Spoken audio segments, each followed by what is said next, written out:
And in the case of a company like Coach that produces a physical product, there's the product, there's the brand, there's the consumer, and there's the marketplace. And I have always been very consumer focused in my life. When I was in city government, I was at service to the families and children that received care. So when I went to Coach, the first thing I wanted to understand was who's buying Coach? Why are they buying Coach? In the preparation, as an example, for an interview, I pretended to be a Business Week reporter, freelance, and I was doing a story on emerging small brands. I spoke to buyers and department store merchants, Bloomingdale's, Macy's, and they all said to me, product is oversold. It has a strong following.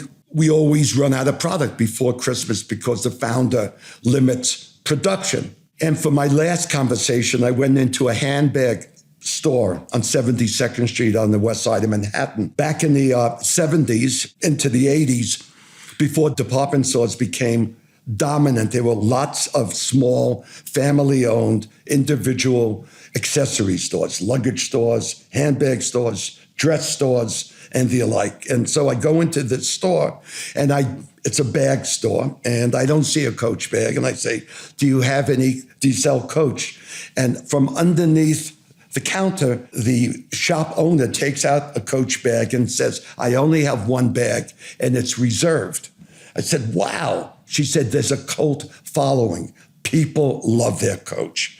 And I checked off that box, and it made me really curious to understand why people loved Coach. With that background, I joined Coach.